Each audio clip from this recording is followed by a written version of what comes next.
Yo, yo, yo, what up, everybody? Welcome to the Sports Card Strategy Show. I'm Paul Hickey with NoOffSeason.com, and I've got my main man, Kendall, the catalytic lefty McKee from Kentucky, from Texas, in Kentucky, actually. Thank you. And this is episode 42 of the Sports Card Strategy Show. Kendall, how you doing today, my main man? I'm good. Looks like you're back in Spain. I'm back in Spain. You recognize the old recording studio here, which is my bedroom. And I've got a new mic, a new mixer. My brother-in-law bought a fancy setup a couple years ago, did one podcast that never aired. And so I went over to dinner at his house in Tennessee the week before we left. And I said, hey, how's that podcast equipment going? And he just walked me over to his desk, unplugged everything, and goes, here you go. Take it. I don't do anything, so it's all yours. So I was like, yes. Go him, dude. Yeah, Jake. Shout out Jake. Good So work, it was my man. plugged into his computer the entire time? Yeah, he's got a nice like mixer, a Rodecaster Pro, and he had two Shure microphones, two sets of Shure headphones, all sorts of cords, everything I needed basically. And yeah, he just gave it all. It had to be at least $1,000 worth of equipment that he just gave to me. So that was pretty clutch. Sick. Yeah. So I don't know how I sound, but I feel like I sound better and I feel like I have more confidence. So we're going to roll with that for today. Ask the people in the comments. People in the comments, how do I sound compared to my old says Paul got to come up. Yeah, what up, Toa? Good to see you, man. So Toa, maybe this means that he thinks I sound better. And man, I went through a weird phase of like not having a microphone while I was in the States. So I did like a bunch of episodes with you and a couple episodes of the other shows with the other guys. Other shows meaning like the individual shows for each sport. And didn't really sound great. And yeah, anyway, feeling better. But hey, Kendall, I got something I need to talk about today before we get into the rundown of the show, and it is fantasy football time, baby. It's August 8th right now, and if you're not preparing for your fantasy football draft, then I think you're in a lot of trouble. And if you're looking for a place to prepare for your fantasy football draft, get another draft kit. Get the Dominator draft kit at NoOffSeason.com. And the reason why, it's not because I put it together in terms of the content. It's because our guy, Andy Kaysen, put it together in terms of the content. So Andy did like 300 plus player profiles. He did 4 different scoring systems, and he just like shot his load all over this thing. I mean, it is amazing. So go to NoOffSeason.com. The best part about it is if you're already a premium subscriber to NoOffSeason.com, you get it for free. So just go there, click on the link to the draft kit, or you can go to NoOffSeason.com/fantasy. And you can see there is content there for free. So if you're not a premium subscriber to NoOffSeason.com, you can get some free stuff. But if you want the premium draft kit, it's $29.99. Andy Kaysen did an amazing job with this. And we're going to keep adding content. So we're going to add mock drafts and a bunch of other stuff. So I'm pretty pumped about Andy's first ever fantasy football draft kit. This is my first fantasy football content since probably 2012 that I've put out. So I needed to rely on Andy for this. And What did you say it was again? It's NoOffSeason.com/fantasy. Oh, it's right on the banner. Yeah, click right on the banner though. Put it right up there at the top of the website. So the website currently looks like a little bit of a billboard. So I apologize for that. But you'll scroll down and you'll see the normal sports card content there, the sports card investment report. But did add the banner at the top to get you right into the fantasy football Dominator draft. Oh my gosh, dude. This is intense. I'm just seeing it for the first time.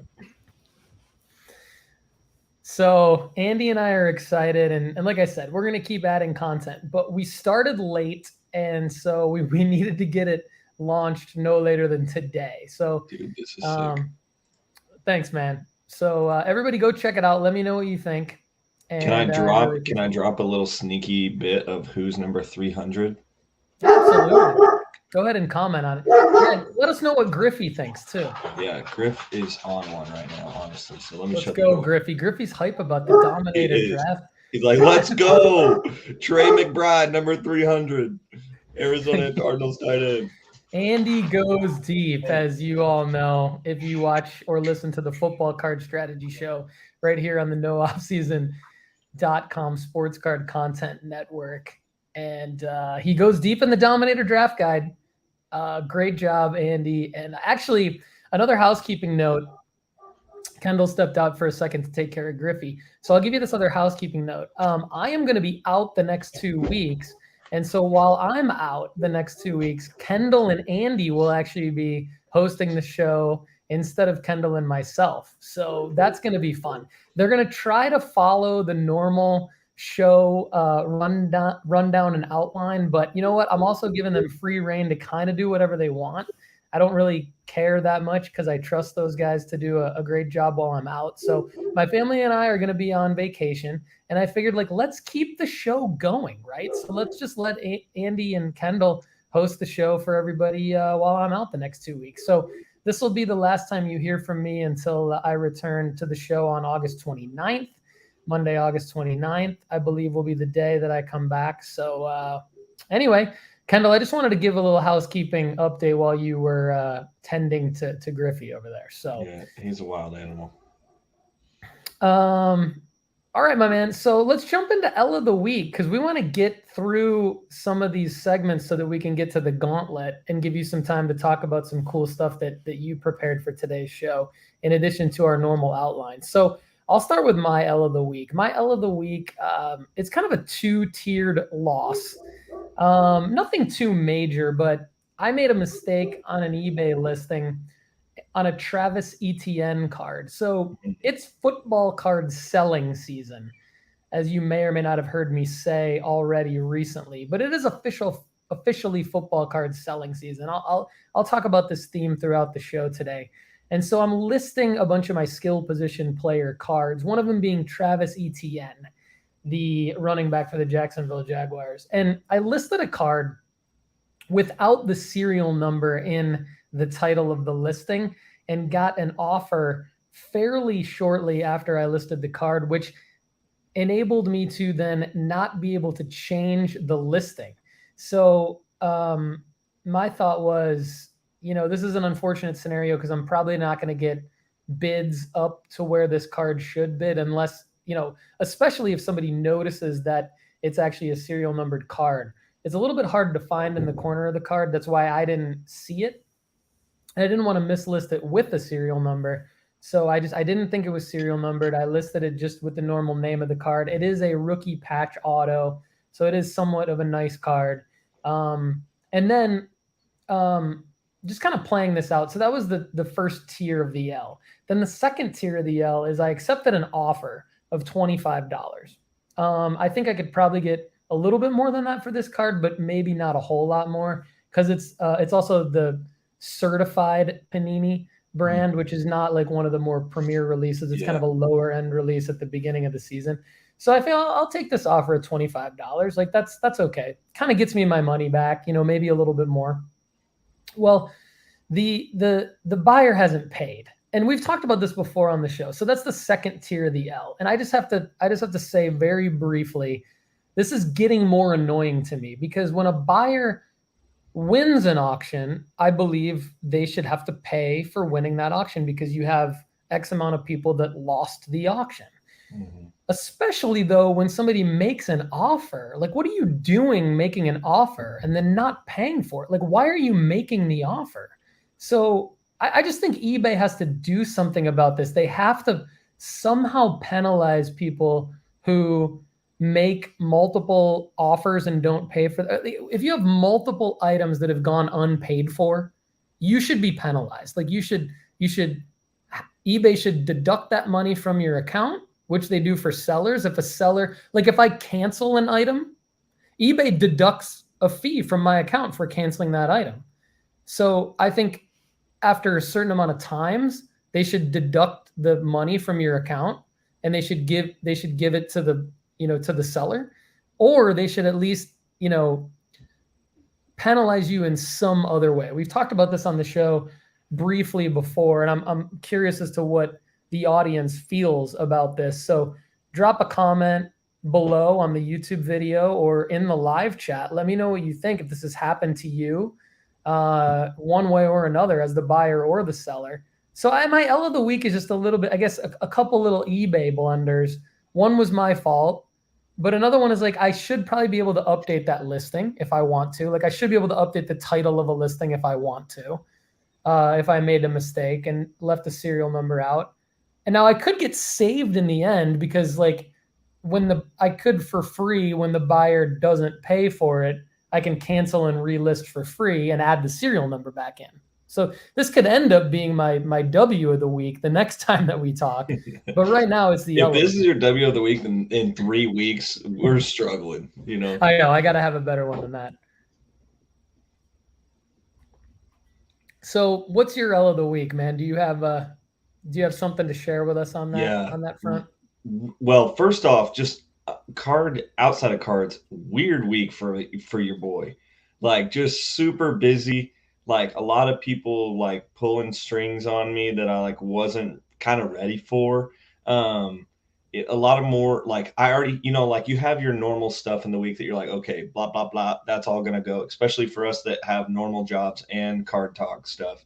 And so like,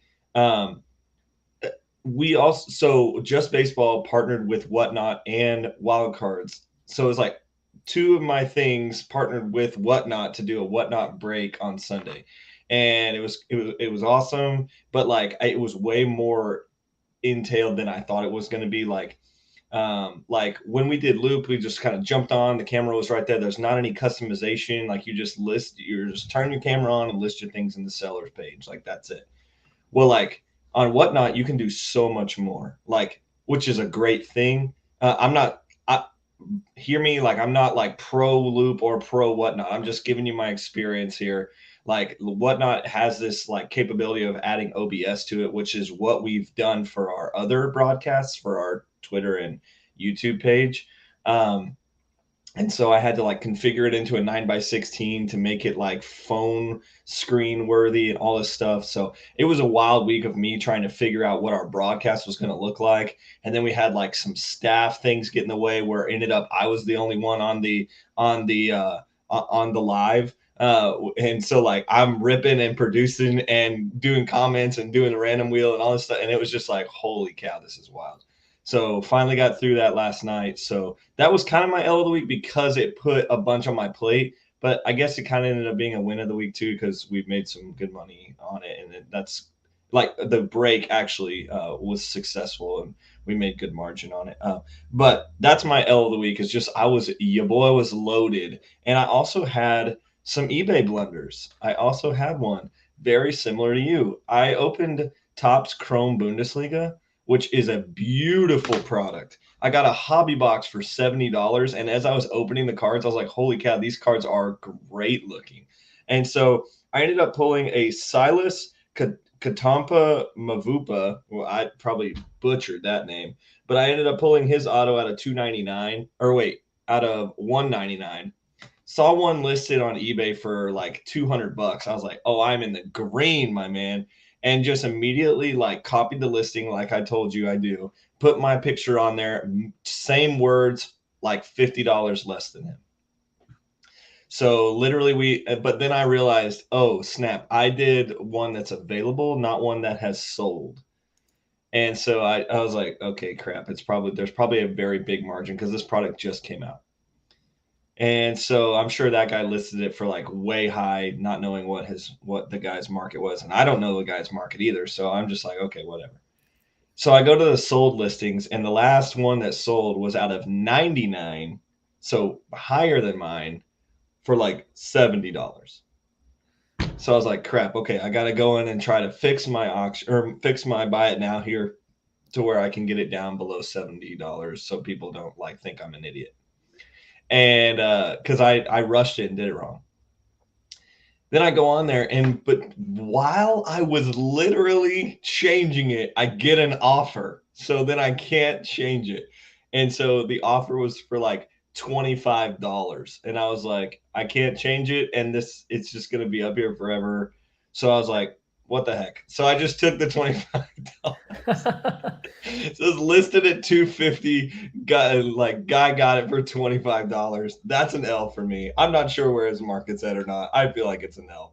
And then I ended up selling some other stuff on eBay this week too. So that was okay.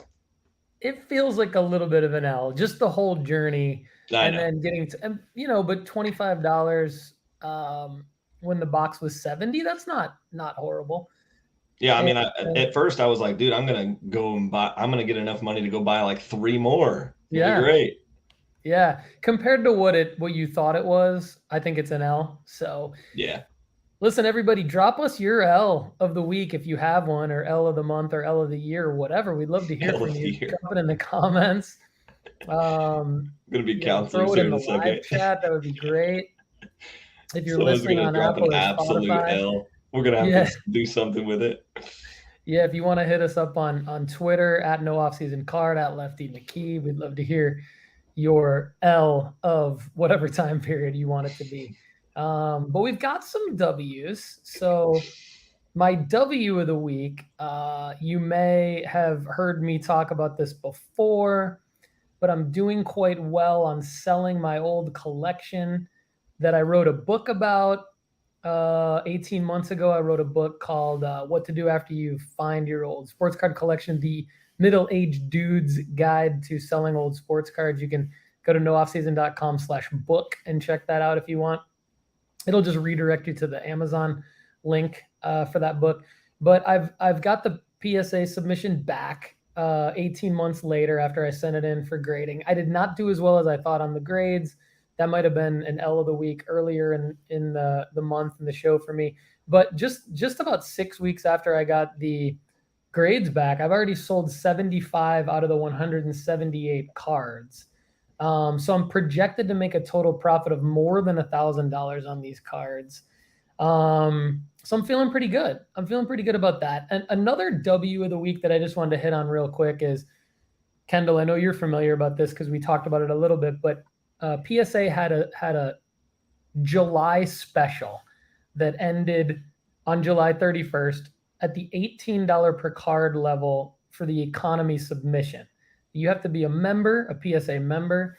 You also might not get your cards back for 3 to 4 months based on the timeline, and you have to submit 20 card minimum.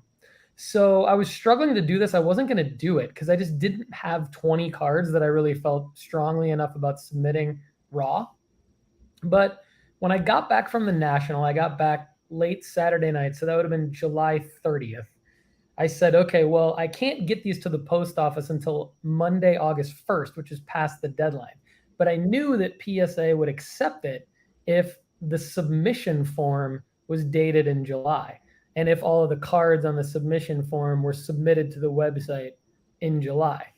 So I made a decision on Sunday, July 31st, that I had 30 cards, roughly, that I wanted to submit, mainly because of some of my plays at the National that we talked about in the last show, and some cards that I had sitting around from some packs that I had ripped in Tennessee. Well, anyway, long story short, got it in, took it to the post office Monday, August 1st, got it in at the $18 per card level, and I'm feeling pretty good about that. I think that the $18 per card level should leave a lot of room for the ability to profit on these cards. I think I would not have submitted probably half the cards if I couldn't have got them in at the $18 card level. So I mean, the $12 per card really does make a difference, especially when you're talking about base rookies of Trevor Lawrence, Trey Lance, Justin Fields, guys like that. So I think that's my long-winded W of the week. A lot of it has to do with PSA. Toa, real quick. Toa says he sent in over $1,000 in for the July special. Good, yeah, good work, man. I mean, I think that's obviously a lot of cards. That's many chances to get high grades. I think that's great. Anytime you can get a PSA grade at at that price point. I mean, it's $12 less than an SGC grade at this point, and PSA cards just outsell everybody else. So that's my Yeah, W I of the got week. mine in. I got mine in as well. Nice. How many did you submit? 21. Nice. What were they mainly? What kind of cards? Mostly soccer cards, actually, and a Tom Brady rookie card that I had from when I was little. Oh yeah, nice, nice. All right, my man. What was your dub of the week? So my dub of the week, I mean, I had a lot of those things that were wrapped up in our original content, like whereas like the whatnot stuff ended up being pretty good for me. But my W of the week was I had one day off this week, and I just like literally spent it as much as I could, actually not doing anything, which was fun for me. But I dove into the F1 series on Netflix, and I am absolutely hooked. Like I'm in the middle of season 2 for Drive to Survive, the F1 show, and it is so good. I've been like a marginal viewer of it for a while, knowing myself, I'd be like, okay, I know if I start watching this thing, I'm just gonna get hammered into it for sure. So I've got to be careful about when I get in on this. So baseball season has kind of been a lull, like it's that post All-Star, not quite the playoffs yet. Everybody's just kind of like me. And then it's right at the beginning of the Premier League season. So I just dove into to this to this series, and I've absolutely loved it. And I have yet to announce or yet to like say what my affiliation is. I want to. I think I want to get into like the third season before I absolutely make like this is my team I'm going for. But I definitely have some that I'm narrowing in on. So that'll be fun. Have you seen the show, Paul?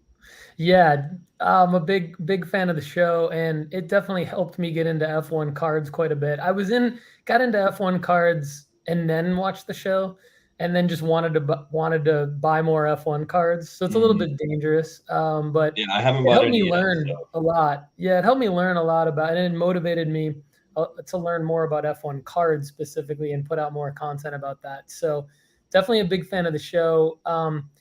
It's interesting. Greg Longto and he hosts the F1 Card Strategy show with me. We just did an episode last week, but in that episode, we just kind of hit on real quick, like what the impact could be of, kind of dual hype cycles for that, because like it's more unique than the other sports in that you could get the original hype cycle when the news breaks in real life, and then you could get like a secondary hype cycle when the show airs on yeah, Netflix.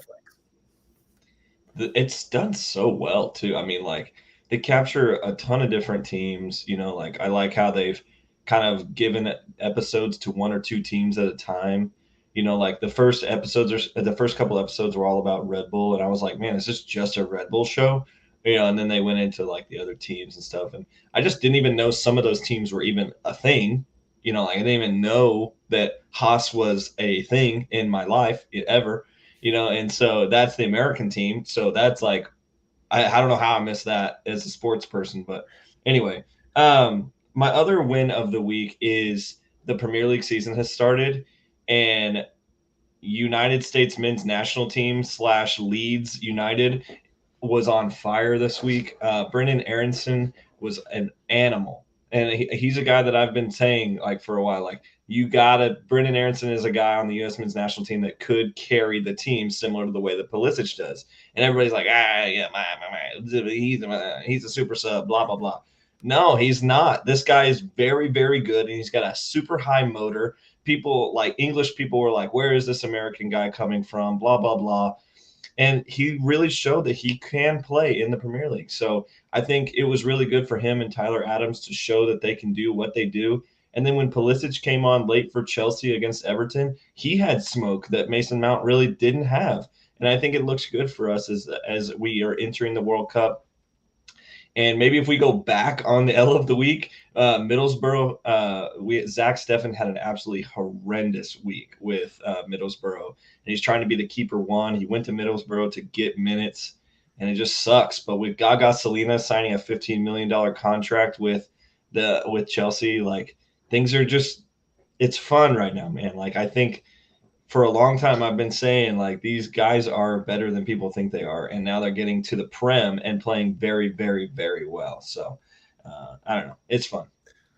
That's very cool. Great win of the week there. And Southern Soccer Idiot, if you're out there, please let us know what you think about Kendall's analysis there. Is he right? Or you can just rain on him. Whatever you want to do. But that's really cool. Drive to Survive, F1, and the Premier League. We're getting into a big time cycle here as the NFL season gets underway. And but this is actually a good segue into my buy of the week because it is dude. Okay, hold on. You can't tell me anything about Lando because right now I just got introduced to him in the show. So go ahead. Yeah. I know. I was gonna say like there's so many things that I want to say to you about F1 right now, but I'm not because it'll totally spoil the show. So very quickly, hurry up. I already saw him in a McLaren jersey, so that's already like okay.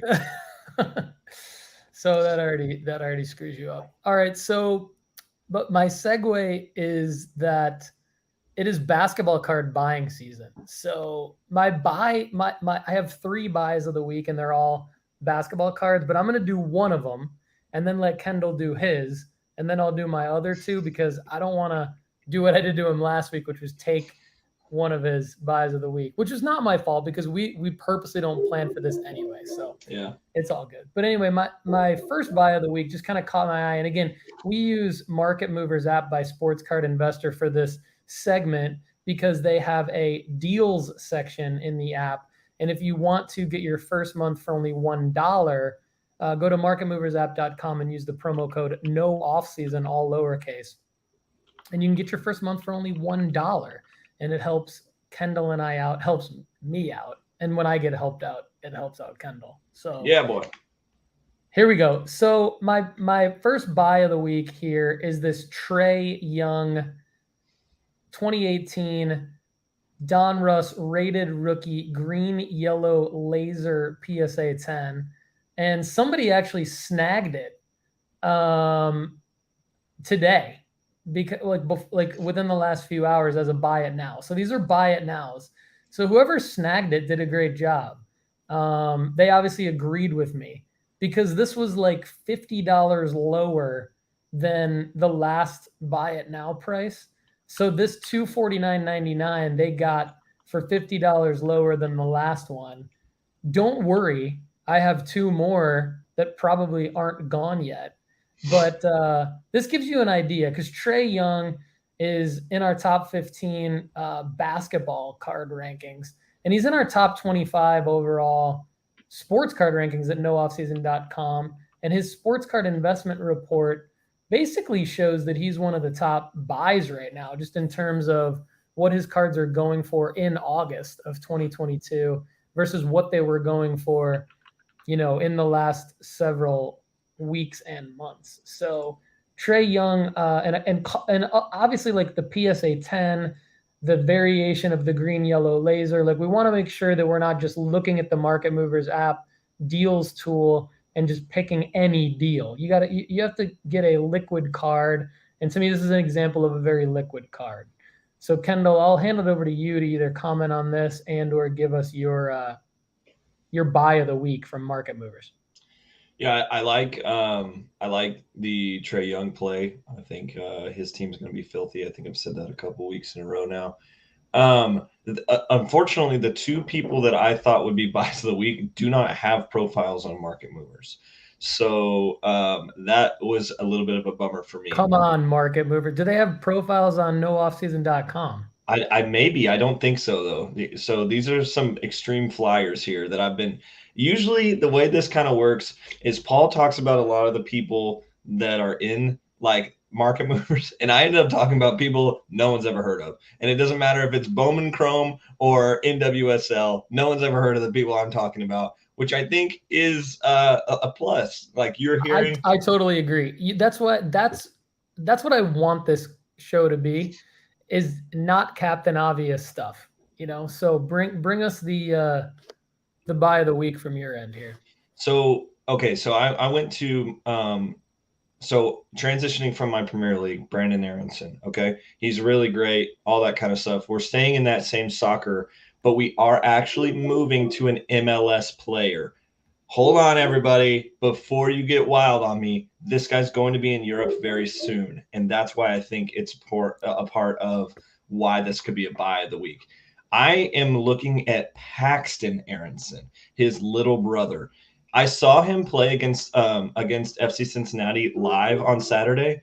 They put him on in the 60th minute. We were winning 3-0. And I was like, the only thing that would and I was talking to my buddy Trey, who you guys have seen actually on the Sports Card Strategy show. Trey and I were sitting next to each other, and I was like, why don't they start Paxton? He's clearly the best player on their team. And so like he comes in the game and he's just different atmosphere, absolutely different atmosphere. He comes in, he scores within like 30 seconds. Like Paxton scores within like 30 seconds. I think he's 18 years old, literally just graduated from high school in May. And Brendan has said that Paxton is better than him.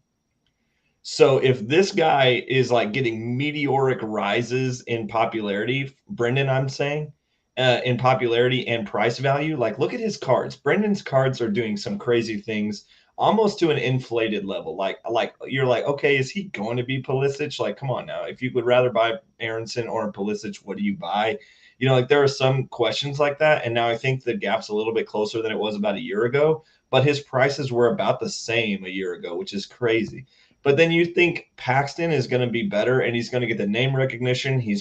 People are already going to know that he's from a good family of what I call Milford Messies. Like they're from Milford, Pennsylvania, and they're just super good, both of them. Paxton is going to be incredible if he stays healthy and if he makes a move to Europe. And I think Salzburg is probably licking their chops, thinking that they're going to be the first ones over there to knowing who Paxton Aronson is. And I would say I'd beg to differ. I think some of these Premier League clubs that see Brennan looking and playing really well in Europe are going to come back and say, okay, this guy has a little brother who's also very, very good and plays a very similar style of soccer. So I'm looking at Paxton Aronson and additionally Sophia Smith. So we're going to Nice. talk a little bit about NWSL cards. And I don't have a whole lot of information on Sophia because it's kind of hard to find information on the NWSL. But I know Sophia is an up and comer. And that I found her card in my dollar box actually and realized that it was like over $40. And so I definitely pulled that out, definitely sleeved it, and I'm going to send it into PSA. And there's more NWSL content coming forward. Obviously, I know there's like half of the YouTube comments are going to say you're a USA League homer. And I think there's diamonds to be played here, guys. Like, Yeah. yes, I like the MLS, but at the same time, if you can find something in the MLS and invest in it before it goes to Europe, don't you think that's what you're going to want to do That's anyway? what you're supposed to do. That's Like, why we're here. Absolutely. Absolutely. yeah. You're supposed to be ahead of the game. Kendall's ahead of the game. He talked about Paxton like the first time I ever talked to Kendall, which was like over a year ago. And Yeah. then we did one of the first shows we did together. He talked about Paxton. And then we did an MLS. I think we did an MLS for Dummies episode of this show. You talked about Paxton. And then Trey Calvin joined you on Soccer Card Strategy episode 3. If you guys want to listen to that, go to soccercardstrategy.com for the short way to find it. And then click on episode 3. And you can listen to it on the website. And so, you know, It's a I'm common with theme, you. but still, like no one's buying him. I'm with you on him. I mean, you're just early, like I'm early on my Minnesota Messi, Caden Clark. Yeah. So we're just a little bit early, but I think that's what you want to be. So MLS, I'm a believer in what Kendall's saying, which is scout out who the prospects are, what their trajectory is, and go get their MLS cards because their MLS cards are investable.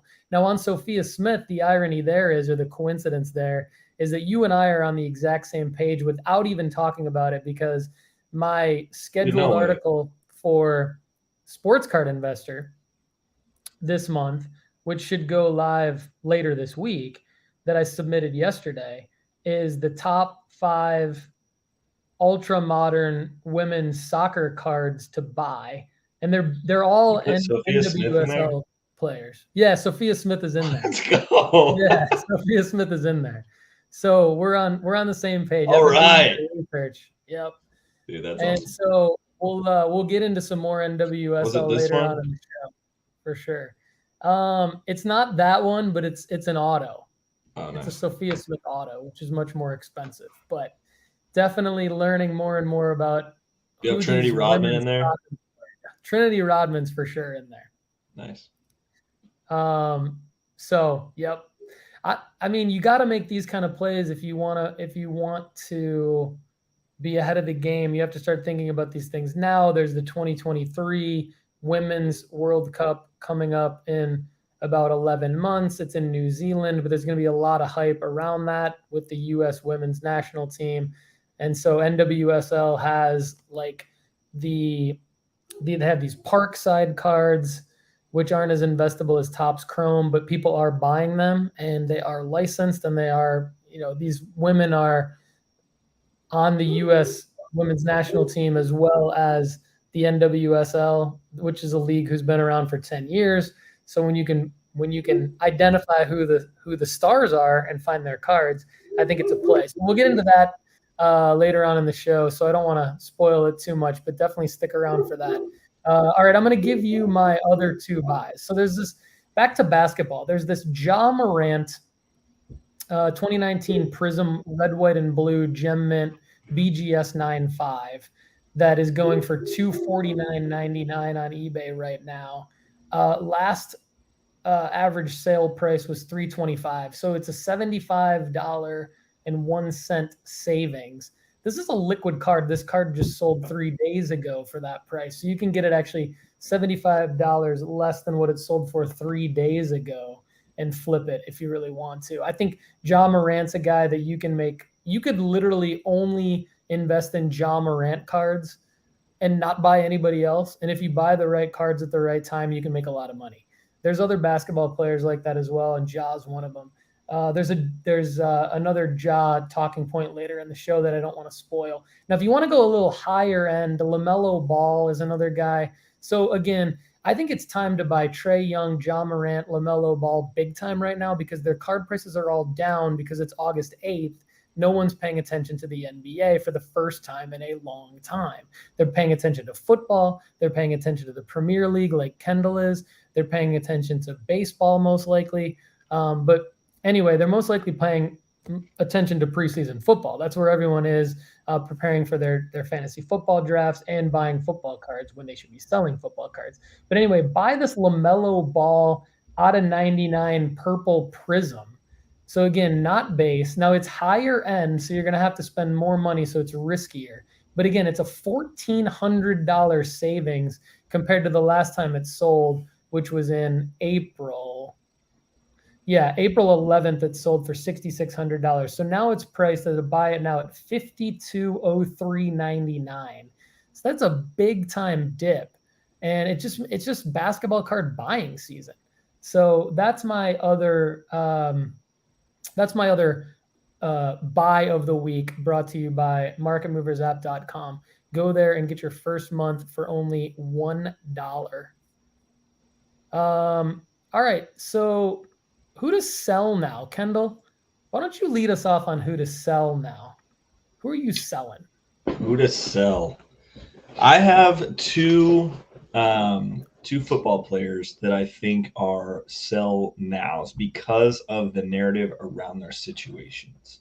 So also these guys probably aren't, they're not quarterbacks. So full disclosure, sell either way for these players because they're not quarterbacks and it is selling season. But I think two narratives to focus in on here that I've narrowed in on are Nick Chubb. I think it's a good time to sell Nick Chubb. He doesn't prove to be like incredibly healthy in terms of like he always gets like some sort of a ding during the season. And as a Browns fan, I think I'm taking a little bit of a risk telling you to sell him here because I also like there's another side of me that's like Nick Chubb is going to be the Jonathan Taylor of this year. But at the same time, like, I think Nick Chubb is a good selling opportunity right now, especially with the speculation around Kareem Hunt being such a big deal right now. Like, he's asked for a trade. There's some other like guys in this backfield that are looking for touches. I think Kareem is not, or Nick is not always going to be the bell cow. Like, eventually he's not going to be. And so I think that if you have Nick Chubb cards, now would be a good time to sell them, or within the first couple of weeks of this preseason, because he's going to be leaned on quite a bit in the preseason, especially with this Deshaun Watson stuff up in the air. Nick Chubb is going to be running the ball quite a bit. Jacoby Brissett is going to hand in the ball probably as much as he can. So that also, I think, builds into an injury risk. So I'm going to say get out of Nick Chubb while you can, because I think that's a good opportunity. Similarly, Hunter Renfrow. If you have Hunter Renfrow cards, I think it's a good time to get out of Hunter Renfrow cards. The Raiders were fun to watch. I ended up like tuning in to some of the Hall of Fame game last week. But it is clearly that Adams and geez, where his name just escaped me. Quarterback. Not Derek Carr. Derek Carr. So Derek Carr and Adams clearly have something clicking. They've had something clicking since they were at Fresno State together. But I think there's a lot of options. You know, not only is he got Adams there, who's just going to be the bell cow or like the receiver bell cow. They've got good players. They've got Waller out there. I think Renfrow is just going to not have as good of a season as he had last year. So if you still have some Hunter Renfrow cards, I would get rid of those just because of the narrative. So Nick Chubb and Hunter Renfrow are my sell of the week. Yeah, that's right on par with my theme, which is basically sell all of your skill position football players right now. And I'm going to go to the data here, back to market movers. So, like, guys specifically that I'll mention, J.K. Dobbins, Jerry Jeudy, Devontae Smith, and Kadarius Toney are all sells. And if you look at just some of their card prices that have moved up in the last 7 days, this is what we're talking about when we talk about the football card hype cycle and why now is the time in early August to sell your football cards. It's not because football cards are bad investments. It's because there is no other hype cycle like this time of year where people are this excited about football.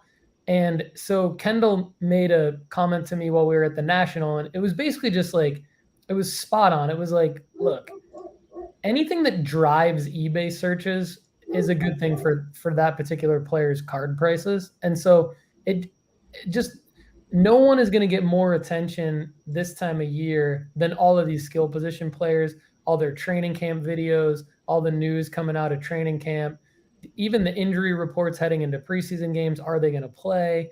Obviously, them putting up stats in the preseason games, people seeing them for the first time in forever. Like J.K. Dobbins was injured early last year, didn't play at all in the season. So people are excited to see him back on the field, and that's why his card prices are up. Like this 2020 Prism Red, White, and Blue Raw is like not a card really that should spike this much, but it's gone from 99 cents to $18 in the last 7 days. You got to sell that. Like it's just not going to continue to go in that direction. Same thing with Jerry Jeudy, same numbers, 99 cents to $16.50 on a select certified rookie. Like that's not even an investable card.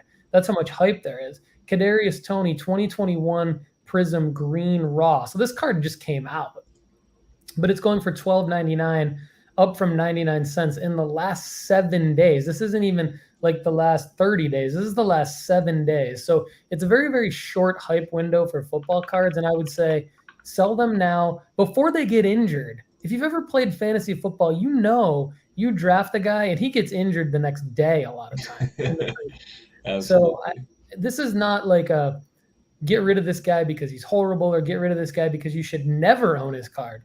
This is get rid of this guy now because it's the smallest hype window ever. It's a huge injury risk, and you can always buy these cards later in November, December, when football cards go down significantly. Nice. Yeah, I think the the different like the injury stuff in football is just so unreal.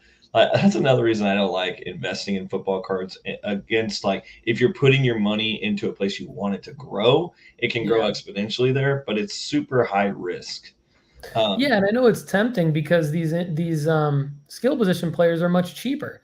So it's super tempting to be like, well, I think a Micah Parsons, who's like the most dominant young defensive player we've seen in a long time. I think you can get his rookie ticket auto for maybe somewhere between $40 and $70. Well, you can't really go get someone's rookie auto, a prospect in soccer or baseball, or you definitely can't go get a quarterback's rookie ticket auto for that cheap.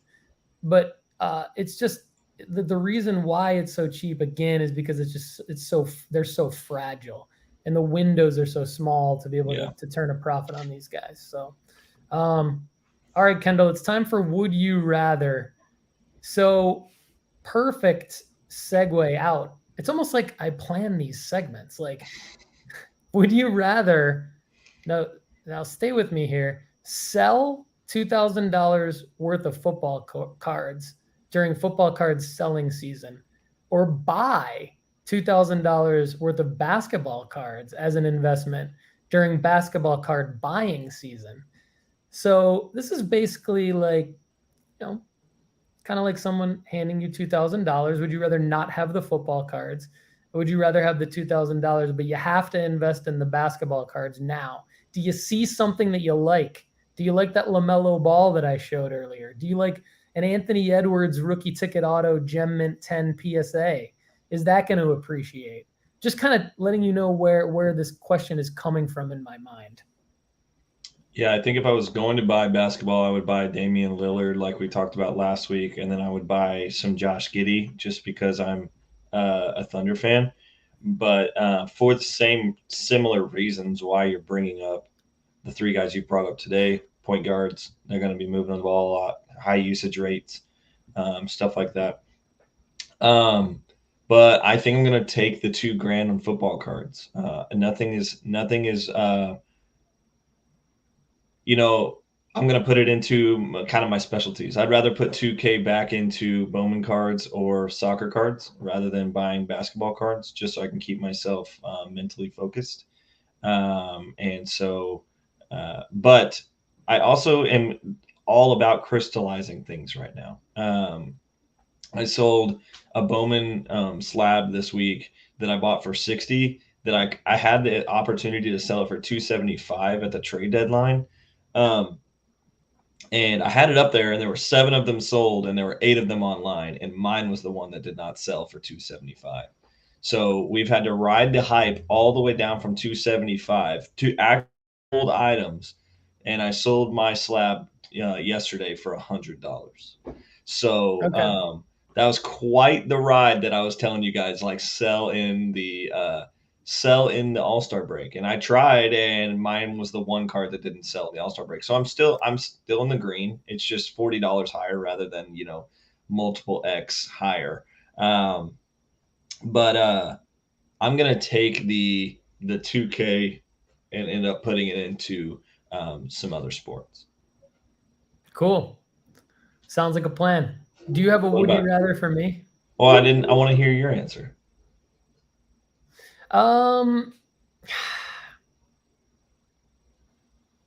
I think I would also do the same, although I really do think that Anthony Edwards rookie ticket auto PSA 10 base, I might be able to get 2 of those potentially for $1,000 or for $2,000. Maybe not quite, but almost get 2 of those for $2,000. I really think those are going to be easily $1,500 to $2,000, maybe over $2,000 during the basketball season, during some basketball hype windows. I think I'm a believer in Anthony Edwards. Let me know in the comments what you think of Anthony Edwards and where his cards are going. I just think the Timberwolves are doing the right things around him. I think that he's the real deal. And I think his higher end cards, like any kind of on-card auto, especially from contenders, is going to do very, very well. Any PSA 10s of him that aren't just your normal base rookies are going to do very well this year. And so I'd be tempted to take the $2,000 and put it into basketball cards. I'm not gonna lie. If someone's gonna hand it to me, but I think I'd probably take the actual $2,000 from the football cards as well. But I just thought of another would you rather while you mentioned Josh Giddey. Would you rather have the I don't even know how to phrase this because it's kind of an inside joke. Would you rather have the ability to turn down $38,000 for a Josh Giddey 1/1 Black Prism Superfractor PSA 8? Or would you rather have the Josh Giddey Prism Auto sitting next to it? I don't even know if that question makes any sense. I just wanted to ask you about those two Josh Giddey cards that we saw at the National. For everybody who has no idea what I'm talking about, at the National, we talked to a dealer who said that he turned down $38,000 cash for a Josh Giddey Prism 1/1 Superfractor Black Prism. I think it was like a PSA 8, if I have this correct. And I'm just not sure what the correct move is on that. Like I don't. It seemed like a lot of money for a Josh Giddey card. Yeah, I mean, I think he said he pulled it too. So which means like he doesn't have a whole lot invested in it in relation to where that price is now. So man, that is risky, bro. Like for me, even being a massive Thunder fan, give me the 38 grand for that. Yeah, me too. Let us know in the comments if you think that guy's an idiot or if you think I'm an idiot for thinking he's an idiot. I do think it's going to go up, but I think if you have so much margin like that, like let's say like, okay, that's probably an 80% run from Josh Giddey where it's at right now. Like there might be a 20% more move there, but there's a really high likelihood that you land under 80% as well. You know, does that make sense? Does that convey right? Yeah, totally. And so like when you are thinking about that, you might be greedy for that last 20%, and that last 20% might be a hell of a spike. You know, that last couple spikes are the ones that end up in like the, 70, 80, 90K range for sure. But at the same time, like, dude, when you've got 38K on the floor and you've got a piece of cardboard in front of you. Yeah. He's sitting there, I think, next to his son. I think it was a father-son team with two Josh Giddey cards. That was one of them. The other one was an autograph that was probably just almost as rare, maybe worth a couple $1,000s less. I don't know. They had turned down offers for both of those Josh Giddey cards, according to them. Now, that might not be real.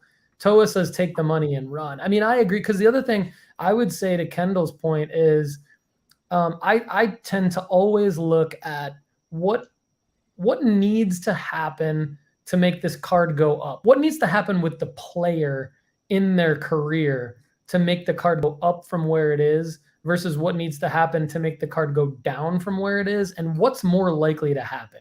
So Josh Giddey probably doesn't have to do a lot to get people hype on him, because he hasn't, I don't know that the expectations are super high for Josh Giddey. I think he's in a unique pocket of athlete where like he's not like a Justin Herbert where he has to win the Super Bowl for his cards to go up. I think like Josh Giddey just needs to basically play well and play well and make some highlights with Chet, and his cards will go up. But like, I think what's actually more likely to happen is for something like a slow start for Giddey, or like unfortunately just like some inconsistencies that they're not going to move it from 38,000 higher. Like if this were a $30 card, could it move up to 50 pretty easily? Yeah, but to move up from 38 to higher than that, I don't know. I mean, so that's why I would say sell. He's going to be a candidate for like MVP or anything like that. Yeah, I mean, he's probably not going to be the best player on his team. Yeah, exactly. And Ziggy agrees. It seems like he says sell. So we're gonna move on to the Gauntlet. I do have a would you rather. Oh, that's right. Sorry, go ahead. Kendall has a would you rather for me. All right. So mine is a little like, I wanted to take a little bit of a different look. Like, we don't often talk about this. We like to project. We like to talk about, potential future runs, all this kind of stuff. But my would you rather is is really at the heart of Paul Hickey. Ready for this? Yes. Would you rather quit the hobby today? Quit the hobby today or break even in 5 years? Quit the hobby today well, I don't see any incentive for quitting the hobby today. I think if I break even in 5 years, I at least get to participate in the hobby for 5 years. So I'm definitely going to take that. I'm definitely going to take that. So I think this question is like, I think it's a good question. I think I take it as like, is it worth your time in the That's hobby exactly what I'm saying. to participate in the hobby and enjoy it, knowing that you're going to break even in 5 years? Or if you knew that you're going to break even in 5 years, would you just punt now and be like, hey, I'm going to spend my time elsewhere? And that's a legitimate question, especially for someone like me who, like, a lot of people might be wondering, like, why am I in this? What am I doing? I really do find a lot of fulfillment just simply knowing that I could buy a card, or that there's something behind researching this particular card, or I really like honestly talking to people about it. Like I used to, when I was really into fantasy football back in the day, and nooffseason.com was a fantasy football site. I used to love just talking to people about fantasy football and their fantasy teams, and that's the way I am with cards now. I really enjoy learning about cards. I don't mind losing money as long as it's not, as long as it's within my budget or my pocket of sort of money that I've allocated to cards. So I definitely pick, like, I'll break even in 5 years on my card investments and enjoy the hobby. So and Toa is right along there with me. He says break even. He enjoys it too much. Yeah, he says he'd have to find something else to replace the time. I feel the same way. Like I haven't felt as happy in my life over the last, like, say 5 year window. Other than, like, I'd say if you take the last like 2.5 years that I've been back in the hobby, I'm way happier than I was the 2.5 years before that. Way more fulfilled. So definitely good question. And Yeah, I my take the basis for that question was all around time invested. yeah, Because like I look at some of this stuff and I know that some people are just looking at it as an investment. Like yeah, they don't care at all about watching the sport. They don't care about the team. They don't care about the people. They don't care about the shows. They just care, like, does my money grow and beat the S&P 500 in 5 years? And let's yeah, just say no, it doesn't. Would you still do it? That was basically the basis of my question. yeah, for sure. And I mean, not to like take it off into another direction, but I would say that you probably will lose money if you take the outlook of I just want to buy a card, let it sit there and appreciate, and then sell it later. Because I think I would argue that if you take that approach, you're probably not hustling and grinding and doing the research or having as many at bats that you need to have to actually make money in the hobby. So, I mean, I could be wrong with that, but just my general And it depends on what you're investing thesis. in. Yeah, like I just think, like, if you're at a level where you're sort of expecting to just invest it like you would into a mutual fund and expect it to appreciate, I would say in cards, that's pretty risky. I think you have to make your card investments based on the knowledge that you've acquired and the at bats that you've had, and that you learn from the strikeouts, you learn from seeing the pitches, right? And then you can hit the home run because you have those reps. Like I just think you need reps in the hobby to make money. I mean, with buying singles, um, anybody can get lucky and get a case hit or something like that, and then that's something completely different. But yeah, no, you bring up an interesting point, and I just think that the group of people that's not enjoying the hobby for what it is, probably we're never going to really make money on it. Now, that's not to say that you can definitely be a disciplined sports card investor, not really care about getting fulfillment from the hobby or from the cards, and you can definitely make money in the hobby, but you still have to put in the time. Like, I guess that's my point, is like, I don't think you can make money at this without really putting in the time. So Yeah. I mean, I think you can, but it's on a much higher level than even Paul Fisher. You know, like you yeah, don't have to know anything to go buy that Wagner and know that it literally every time it's sold, it's gone up. You know, like, but of yeah, course that's like 200 and, you know, I mean, like, I think that's like multi-million dollar. I don't remember the last one. I think it was that's like, true.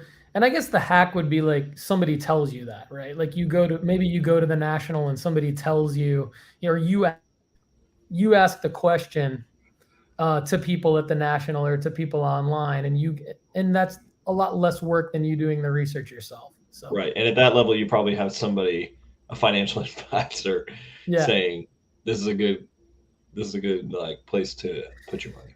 Hey, I would love to know from anybody out there if this is the case because I mean it probably is, and I would like to meet these people and just learn from them because maybe my outlook is just my outlook, and maybe there are people like Kendall saying who are doing more of, hey, I know that there are cards that are gonna beat the S&P 500, so like just help me find them real quick, and then I'm gonna buy them. And if I would love to learn more about how those people are doing that and how that fits into their overall investment portfolio as well. So just outside of cards. Hey, I just remembered I do have another buy that I forgot to mention. Do you want me to Okay. mention it or do you want me to just forget about it? What's your additional buy of the week? Jackson Churio. All right. So Churio is a Bowman first card in the Brewers system right now. He just came out in this Bowman 22 checklist. And there are people that think that now this isn't me, but there are people that have said to me this week that they think he's going to be the number one prospect in baseball next year. I don't Wow. believe that. I think Jordan Lawler and Marcelo Meyer are going to have something to say about that. I think there's going to be a heck of guys going for that top spot, including some guys we've already talked about, like Gunnar Henderson and things like that. But Jackson Churio is a guy who's very interesting. He doesn't have any autos right now, so you can just buy his colored Bowman firsts, and they're actually going for like decent amount of money because that's the nicest card you can buy of his.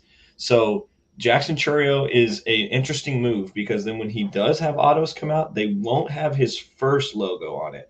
So it's going to be kind of an interesting play because people are not going to want to buy. They're like novice people are not going to be like, that's Jackson Churio's first autograph, you know, like, but at the same time, like you can sell his Bowman first and people will be like, well, that's not his autographs card. And so it's going to be a kind of a weird system that I think I want to watch over the next, 3, 6, 12 months.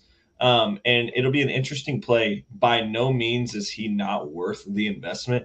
This guy is incredible. He actually is 18.3 years old at high A level. And I know the 0.3 is ridiculous, but that's just the way that they do it in baseball. Because you can say you have an 18-year-old in high A and that's incredible, but he could be 18.11, like, and he could be 19 next week or whatever like that. No, this guy literally just turned 18 years old and he's in high A. And most of the people at his level are between 20 and 21 years old. So this guy is way above his pay grade. He's way ahead of things. He's absolutely crushing baseballs. He's an interesting guy. The Brewers system is a good place to develop. Jackson Churio, look out for him. I love it. We've added him to our baseball card rankings. He has a full profile now at nooffseason.com. And so check that out. We did that based on what Kendall told me at the National about him. And definitely an interesting situation in that he doesn't have any autos yet. Did not know that little tidbit of information about some people thinking he could be the number one overall prospect. Yeah. Someone literally told me that at the National, and I was like, hold your horses, Buckaroo. But regardless, like whether that statement is true or not, there are people that literally see that much in him, which deserves some sort of hype, if that makes sense. Yeah, for sure. I'm going to look into him a lot more, and definitely one of the other two guys you mentioned, Jordan Lawler. I feel like I have to own at least one Jordan Lawler big card before next year's big baseball hype cycle happens. So I'm gonna be doing a lot of research in the baseball prospects and seeing if I can snag some good deals in the next few months here. One question I have for you though, before we get into the gauntlet, like, will is there a baseball card buying season, so to speak? Like I've talked about this basketball card buying season right now. Is there a chance that like Churio's cards will go down, or Lawler's cards will go down a little bit, just a tick, based on seasonality? Or I mean, maybe not the top guys, but is there a baseball card buying season where things traditionally, or where you look for things to go down a little bit? Yes and no. Um, Prospecting is almost a year-round thing at this point, but there are situations where I've seen the bulk of cards go down, and it's typically when the next year's cycle starts. So, for instance, like we saw Jordan Lawler come out in 2021 Bowman draft, which was last December. I know it's 21, but it technically was a 22 class, but it was in 21. So 21 Bowman draft. You saw Lawler's value skyrocket, obviously, because he's one of the guys that in that product that was one of the shortstops drafted very high in the draft. Then you saw guys underneath that in the 20 draft class kind of come down a little bit. So I think if you're looking for Lawler cards, I think there might be a good opportunity this off season to potentially get in on him. But it all depends on who goes to the Arizona Fall League. So last year in the Arizona Fall League, some guys like literally meteoric rises to their value. For instance, JJ Bleday was nowhere to be seen. He got into the Arizona Fall League last year and his cards just mooned. Absolutely went nuts. But then he came back down to earth because like he just had a good fall. So if Lawler goes to the Arizona Fall League, which could be something that the Arizona Fall League is for guys that are young in their career and potentially want to showcase themselves against higher developed players. So either A, it's a guy that is in double A or triple A that's kind of struggled a bit and needs to come back down to get some more reps. Like if they don't think he's ready and he still needs to be playing, or it's on the other side where it's a guy that's in low A or high A that they're like, this guy, we want to get him some reps against those double A, triple A guys. So you got like this two swings of players that are entering the Arizona Fall League. And it's a really cool environment. MLB probably will broadcast it this year. They broadcasted a little bit of it last year because there were so many good names in there.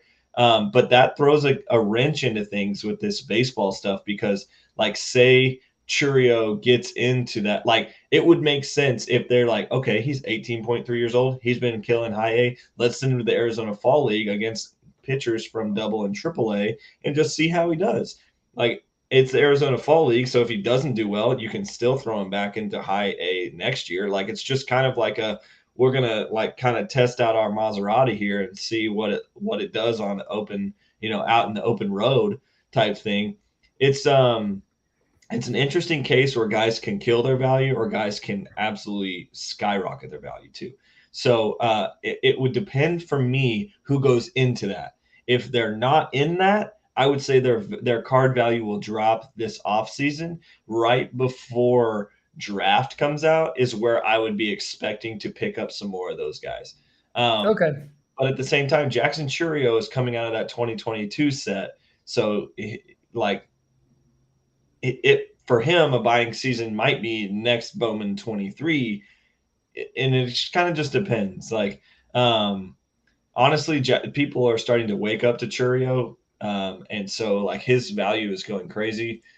His sapphire prices are up. Let's like this one chart I'm looking at, that he was under $800 like in July. His cards were selling for $715 sapphire out of 25, and now they're up above $1,500. So that's a double in 3 months or 2 months, 1 month. Sorry. So I mean, like he's kind of hot right now. But like that's the high end product as well. People also don't know who Churio is as well. So like if you can go and pick up and steal some Churios maybe at a card show or something like that, or you can pick up some small auctions with Churio in there, or you can win a Churio spot in a break, I definitely would go for it. Do it, people, do it. Are there any Churios in the Bowman 2022 baseball? Yeah, that's where he is. That's where he is. Okay, good. So I could have some Churios sitting in my vault right now in those sealed boxes. You could. Let's go Churio. Honey Nut Cheerios is one of my favorite cereal. All right, so time for the Gauntlet. The Gauntlet is where I run Kendall through at least 5 cards. I've got 5 today, and it's super fun. So he has to pick a winner out of the 5. So we're gonna. I always overthink this every time. No, but the way that you participate in the Gauntlet, you analyze each card out loud in a very efficient and effective way for the audience. So you actually provide quite a bit of value to the audience while you're going through the Gauntlet. So the first card is an Alex Morgan Obsidian auto. It's a sticker auto, but it's out of 25. And it's orange. So it's an orange serial numbered auto out of 25. Alex Morgan, for those of you who don't know, is like the U.S. women's soccer team best player, essentially. Legend, GOAT. She's in her mid-30s, but she's at least got this World Cup in 2023 coming up. She could keep going after that. Who knows? She's also leading the NWSL in goals this season. So she's the real deal. She's basically the LeBron of the U.S. women's soccer team, for lack of a better example. But I'm sure many of you know who Alex Morgan is. So Alex Morgan's going to go up against, now this card is a $525 card, or you can make an offer, and she's going to go up against Rose Lavelle. The Rose Lavelle Goodwin's Champion Auto SGC 1010 for $300 or make an offer. And so Kendall just gets to overthink everything here. He gets to overthink like the pricing, the grade, the player, everything. The on-card auto versus the sticker. I know he loves Rose Lavelle. I think he's like trying to find one of his Rose Lavelle cards right now. That's why he's not talking about Rose Lavelle. Kendall's a big Cincinnati fan, and Rose Lavelle is from Cincinnati, and he's actually holding up the card that he has to pick between here, but it's not an SGC 1010. Yeah, it's not. So, but it is the card. So Kendall either gets to pick Rose or Alex in round 1 of the Gauntlet. Okay, I'm talking out loud here. I love the Alex Morgan play. I think I mentioned this to you at the National, where we saw some Alex Morgan stuff on the table, and I was like, she could be considered one of the best American soccer players of all time, male or female. Like you don't have to say she could be one of the best female of all time. Like she could be one of the best. Like when you look back at names over the last 10, 15, 20 plus years, especially in the female realm, you think Mia Hamm, you think Megan Rapinoe, you think and there's probably like a list of like 5-6 people. Abby Wambach, for instance. But Abby ended up mentoring Alex, and like Alex came up through that. Like, and Abby was literally there saying like Alex is a stud, like she needs to be on the field. Of course, Alex has a lot of media attention because like she's also beautiful. So that actually goes into her value as well with a lot of traders, which I think this is getting less and less common, honestly, thankfully. For women's soccer cards, people aren't just buying the people that are in like the media or like people who are in the Instagram. For instance, Rose Lavelle, Alex Morgan, they're two different players, 2 different play styles. And you know, like, I don't know how to put this, but they're media wise, not the same as well. But Rose could be the next like U.S. women's national team, like person to hang the hat on. And I think like So what I'm looking at here is like Alex is almost a GOAT status for us. Like if we put it in sports card strategy show language, Alex would be GOAT status and Rose would be a star. And I think Rose has the opportunity to become a GOAT, but she's not there yet. Now in Cincinnati, she is. Like everybody's like, that's great. Like I literally saw a Reddit post one time when they were naming the TQL stadium. They were like, so when in fact do we put a Rose Lavelle statue out in front of the, this was like 3 years ago too, by the way. So like she hadn't even really come on her little like swan song yet. But they're like, when in fact do we put a Rose Lavelle statue out in front of the stadium? And then someone literally commented under that, well, don't you think that's a little much when Rose Lavelle has a statue in front of Rose Lavelle Stadium? Like that's kind of wild. But like it was a joke, but that's how much people love her in Cincinnati. Like she just shows up and people go absolutely nuts. Doesn't matter what game it is. Could be an MLS game. She shows up, people are going nuts. Like it doesn't matter. So I think in my immediate context, Rose is a really good investment. But I am going to take Alex Morgan on this because of her likability across the across all people. Like there's people all over the world that know who Alex Morgan is, and an out of 25 auto of Alex Morgan and an Obsidian. So I do have that card that you just showed, the Rose Lavelle one, the Goodwin Champions. I do have this. It's an upper deck card that also plays into this, I think, because upper deck is a fine product, but the Obsidian cards are wildly popular. Like Paul, when we were at the National, which cards were flying off the table? Obsidians in terms of was talking about Obsidian too. Like everyone's just jacked up about Obsidian. I had no idea. I mean, I knew really, it was really popular. cool product. That popular. Yeah, really cool product. Probably my favorite product. I bought a Obsidian Gio Reyna last year out of 30 for a lot cheaper than it is worth now. It's actually in the PSA submission. So looking forward to getting that Gio Reyna numbered Obsidian back. But the Alex Morgan and it being Obsidian, I'm going to have to go with Alex Morgan here. All right. Cool. And Rose Lavelle, by the way, is only like 26 or 27. So she's got a lot of upside. All right. So Alex is going to go against a young woman that you mentioned earlier on in the show as a buy. And this is Sophia Smith.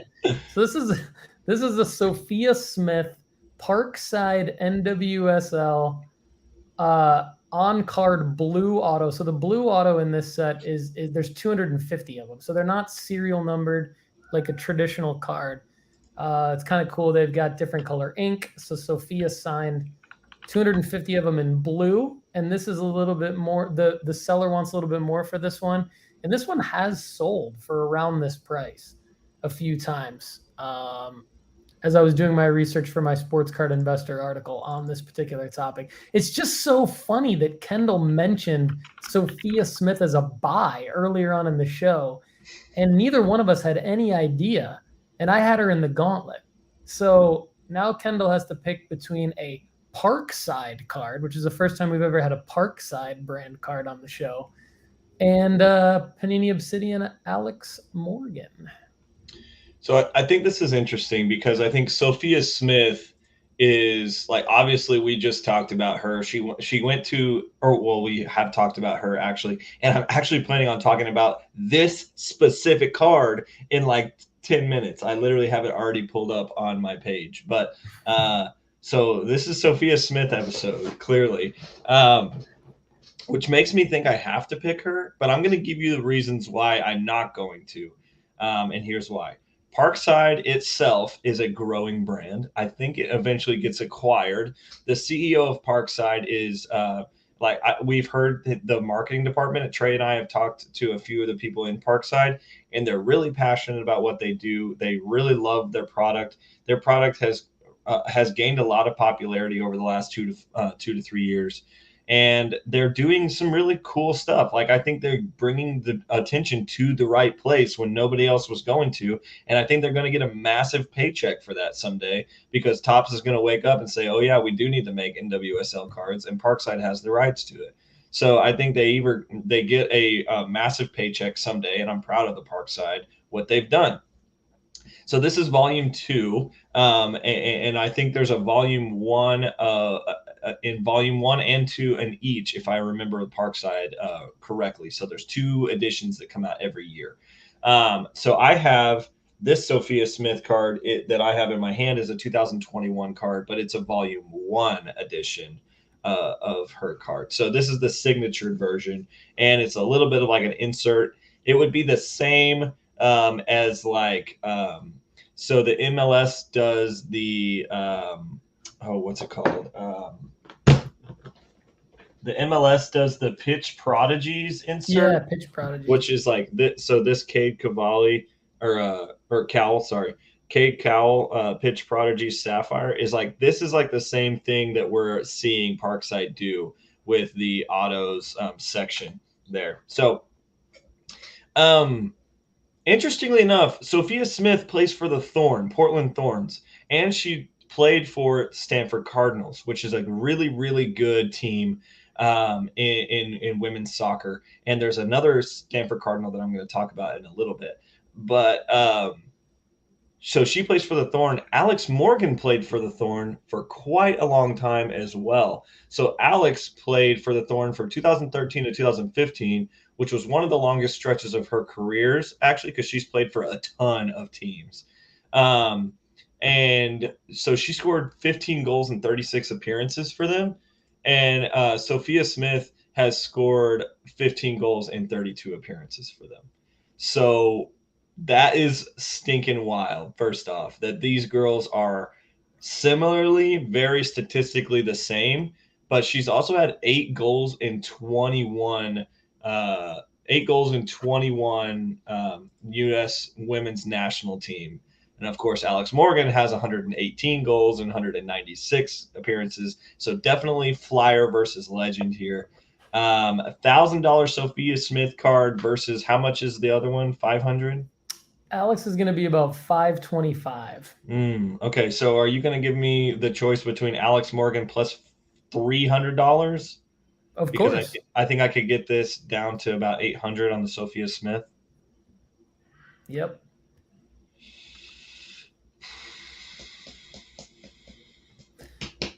Will broke dude get Kendall's money, or will Lutok 54? In this situation, I think I'm going to, if I get the Parkside card down to $700-800, I'm going to go with Sophia Smith. Boom. Here we go. Let's go Sophia Smith. Okay. So Sophia's going to go up against a little bit more of a traditional name that all of you are probably hearing about on all the other sports card podcasts. We don't like to be Captain Obvious. We like to talk about Sophia Smith, Parkside, other plays. But we also got to talk about Josh Allen, because it is football season and Josh Allen is the quarterback that everybody wants. I don't necessarily agree with that, but he is probably the hottest name, the most obvious name flying out of everyone's mouth these days. And so I had to throw him in the gauntlet just for some fun, to go like Sophia Smith versus Josh Allen. So this is a Josh Allen 2018. It's just your basic Panini Donruss rated rookie PSA 10. So it's just a very liquid card. People know what they're getting. They know what the price is going to be, what it should be, all that stuff. And so this card is less. It's about half the price of the Sophia Smith auto. Probably a lot less risky, but who knows? Southern Soccer Idiot made it to the show. The idiot's here. What's up, Southern Soccer Idiot? Are you knowledgeable about the NWSL like Kendall is? He says that Alex Morgan is the Ronaldo of women's soccer, talented, hard worker, solid goal scorer, and attractive smiley face soccer. Yeah, you can't deny she is. That's good true. work. Good work, SSI. We love you, and we're glad that you're on the episode. So right now, Sophia Smith Parkside Blue Auto out of 250 is facing off against just a basic Josh Allen rated rookie PSA 10. So is it 1 for 1, or price wise do I get 2 Josh Allens? I'd give you 2 Josh Allens. All right. Well, then I know this is going to sound very rushed, but I'm going to choose the 2 Josh Allens, and here's why. Boo! Because I would immediately sell these in 2 weeks. Okay. And the Parkside Sophia Smith will probably still be there in 2 weeks, and I can just rebuy Okay. the Parkside Sophia Smith, because the Sophia Smith is a long-term hold. Like, this is That's a like good point. you are on the if you're buying a Sophia Smith auto out of whatever it was in, you're wanting to hold that when she's becoming, or when she is the next, Alex Morgan, Rose Lavelle, Megan Rapinoe, Abby Wambach, Mia Hamm. Like, you're wanting her to become that kind of a goal scorer. And to be fair, she's not there yet. Josh Allen is already there. And so this card, super liquid, everybody's going to walk up and be like, that's a Josh Allen card. Like, people are going to walk up to Sophia Smith and be like, who's this girl? Right. Like, I can literally see myself posting these two. Like, say I rent a table at a Kentucky card show. I put this card down on one side. I put Sophia Smith down on the other side. Then somebody looks at my table and they're like, Josh Allen. And they're going to be like, who's that girl? Like, I mean, that's just They're how gonna it's offer going you to like go. $7 for Sophia Smith. Yeah, honestly, if you just put those two cards out there and then just didn't have a price tag on them, nobody would, like, people would be like, $30 maybe. Like, they would have no idea that that's worth a $700, $800 card. But there's somebody out there that does, and when Sophia Smith blows up, I can rebuy in at that same price from broke dude because he needs more money. So I'm going to buy these two Josh Allens, flip them for week 1 or week 2 when Josh Allen just absolutely balls on somebody, and then I'm going to flip it back over to the Sophia Smith. Love it. Let us know in the comments who you'd rather have in the gauntlet. And I'm super proud of this gauntlet. There's one more card left. I'm proud of this entire gauntlet for several reasons.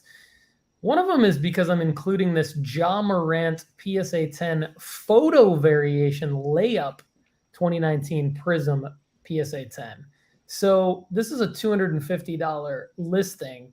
But let me just tell you, if for those of you rolling your eyes at a 2019 Prism Ja Morant PSA 10, just hold on a second, because the pop count on this card, photo variation, is 537. The pop count on the one that you're probably rolling your eyes at, which is the base Prism PSA 10 rookie, is basically 21,000, 20,701. So there are 20,701 PSA 10s of his Prism base rookie, but there are only 537 of this layup photo variation, and it is Ja Morant. So now you're talking about Josh Allen versus Ja Morant, and it is basketball card buying season. So you're getting this pretty low. Ja's gonna spike during the season several times, and you're gonna be able to make money off of Ja. Kendall, who are you taking here, Josh Allen or the Ja Morant photo variation PSA 10 card? You don't really see that often listed. I've never seen this one, actually.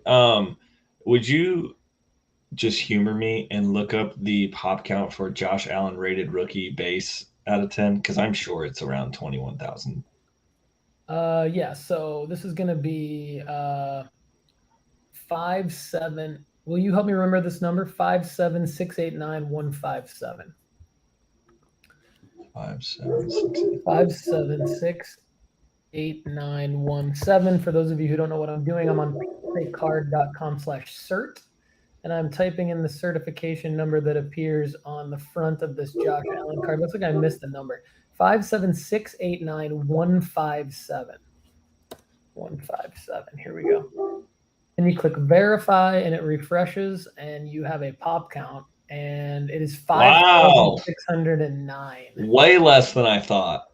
So it's a quarter of what Kendall thought it was. So you get, but it's still 10 times higher of a pop count than the Ja Morant card. And are you giving me 2 of these as well? Or yeah, well, since you have 2 Josh Allens, you would get 2. Yeah, you'd get 2 of these. While you're thinking, Toa says one of the most underrated Ja rookie cards is his NBA Hoops Premium and Parallels. The action shot is one of the best. Yeah, I know what Toa is talking about. There's some Ja rookies that have way better action shots than his Prism card. His Prism is just a really boring photo. You've got a lot of that happening, unfortunately, with the 2018, 2019 Prism. Miles Bridges' card sticks out to me too as one, which is it's just a horrible photo. Like he could have so many amazing dunks, and they're just showing. Same with Ja, they're just showing a weird pose. But anyway, Kendall, you want to talk us through what you're thinking here? Yeah. So I'm trying to evaluate the marketability of a rated rookie base versus a photo variation here. Obviously, Prism basketball is like what people want, but I'm not sure that people would look at this and be like, "Oh, that's a photo variation." Like it doesn't say photo variation on the slab like some of them do normally, which means that you're going to have to convince somebody, or they're going to have to know. Yep. Which I'm trying to evaluate. Okay, do I want to have that riffraff go on, or do I want people just to know what this card is? And I think that's why this is $250 right now. If it, this shouldn't be $250. You're going to make money on this in half a second, literally. Yeah. Like I think this is a card that I would already be buying. But at the same time, the Josh Allen card is like that's the iconic Josh Allen card that people think about. The rated rookie, like the base, him without his helmet on, looking into the future, like that's just a classic. Like you could literally replace Josh Allen in that exact same pose with like Staubach or something, and that's just like the classic quarterback pose on a classic card. I'll give you the blue carpet too. Oh, wow. Okay, then I'm definitely going John Morant. um, nice little Bills touch there with the blue carpet. I wonder if they did that on purpose. This is hard.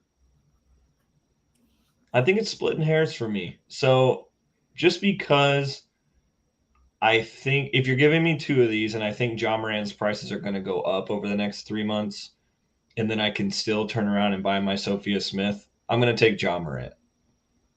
He's taking the Ja photo variation. And I will say that I agree with you on your comment about this not being noted by anything as being recognizable other than the fact that it's a different photo. Like for PSA to just put layup on it, I think is like pretty bush league. I think it should say short print or super short print or whatever it is officially on it, and it should at least say layup photo variation or photo variation. I would much rather have photo variation than layup. I just don't. I just I know PSA doesn't have to do this, but I just think it's bush league that they wouldn't in some way denote that this is a short printed card or a variation. It just says layup. Like that doesn't even mean anything. And I know that there's historical precedent for stupid stuff like this too, with like towel up, towel down. Like I mean, that stuff doesn't mean anything. Like but SP, SSP, serial numbered, like those kinds of things. We talked about this. PSA doesn't even put the serial number on the slab. And so do you think this has to do with the way that you input it? I don't think so. I think that it's I mean, maybe. Let us know in the comments if you know anything about this and why they do this a certain way. But I think because I've inputted certain things into my PSA submissions that don't get in there.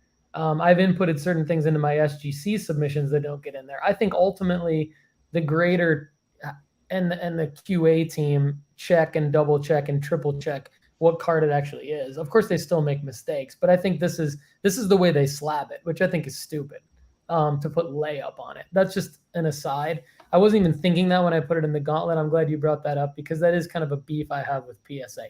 I think SGC does a better job of at least saying this is what the card is, and they always put the serial number in there. So if that's the fail-safe to me. Now this card isn't serial numbered, but it is a significant photo variation in that its PSA 10 pop count is significantly lower, which is different than a serial number, but it's still, there's only 500 and some of these cards out there. So, but you're right. I don't like the fact that when you have to convince somebody that it's worth something, I never like that.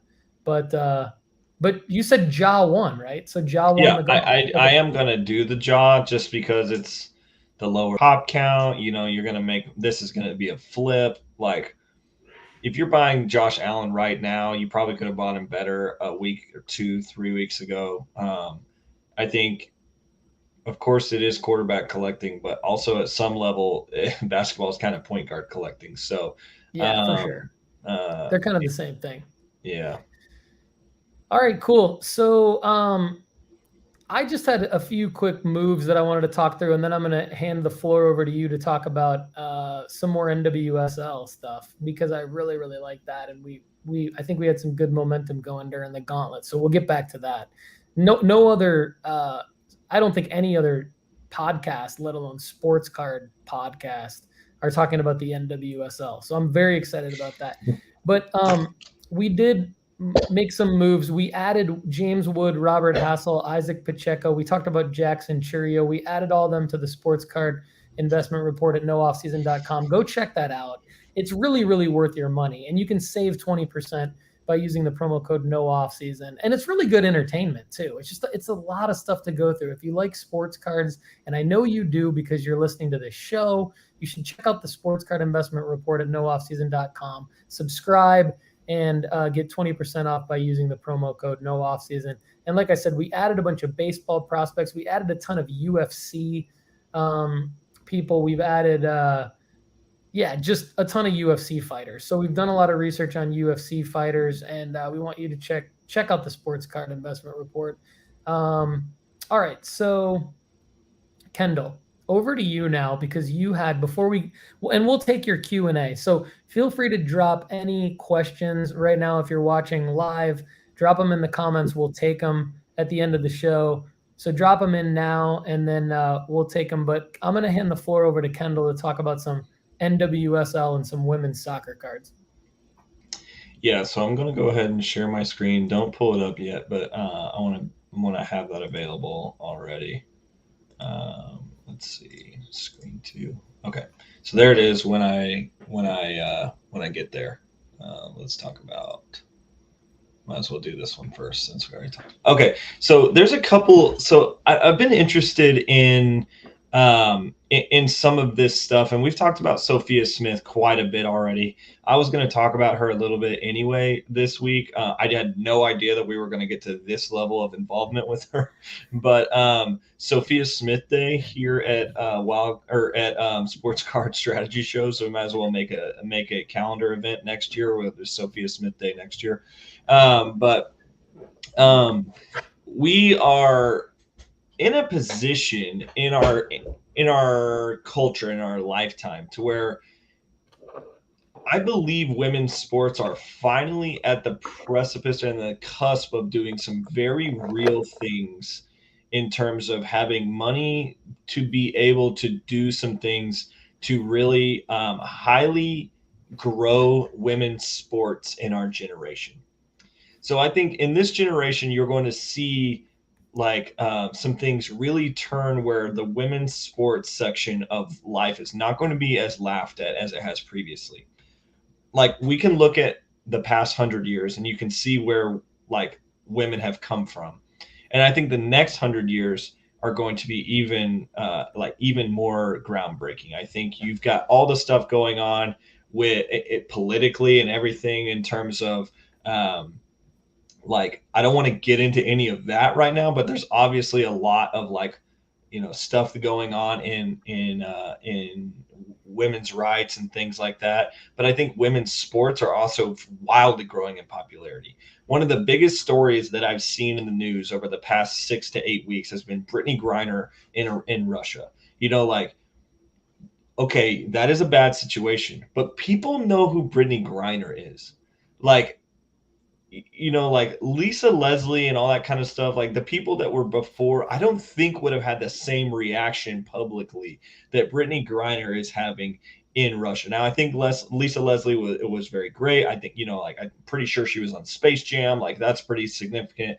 But there is just a wave in women's sports that's going in a very popular direction, I feel like. And so, interestingly enough, the U.S. women's national team is wildly good compared to their competitors. Like, they are just smashing their competitors. But there's also leagues in Europe where these ladies are getting paid significant money to be on teams that you've heard of that are their women's expression of Arsenal, Everton, Chelsea, Man City, Man U. Like those PSG, those teams are having players. Tottenham, for instance, was where Alex Morgan played. So like this is a significant thing. So Sophia Smith coming out of the NWSL, we've talked about her being in the U.S. women's national team and having 8 goals and like 20 something appearances, and she's on the rise. But I think there's another rise coming where she will move from the Thorn overseas if she desires that. I mean, she could just desire to stay home, but I think Sophia goes and is on a national stage over there. She goes and gets paid very good money for actually WNBA players. I think you have some experience with this, Paul. They go overseas to make most of their money, and then they come back to play in the WNBA. I don't know if you want to speak about that real briefly or not, but Yeah, no, that's exactly right. Like they play both seasons, so they play year round. And all the women that I worked with went over to Europe for. I mean, there was nobody left in the off season in Detroit because they all went over to Europe and made probably 3 or 4 times as much as they did in the summer in Detroit, and they just played both seasons. which it honestly blows my mind. Like, you would just think as an American, this would be the spot, even though it's low, like you would think this is where they could get paid the most. And that's just not the case. Like the club sports over there have really like, for some countries, they've made it pretty accessible for both genders, or all genders, I guess. And so when you like, wasn't that why Brittany was in Russia anyway? Yeah, yeah, it's exactly. Okay, so I could see Sophia Smith moving over there, doing very well, and also doing very well in the like World Cup scene and the U.S. Women's National Team scene. So I think she is somebody that we could be watching as a very investable player. Similar to her, there's another person with another very similar profile to what I've just said, except for her dad is mega famous.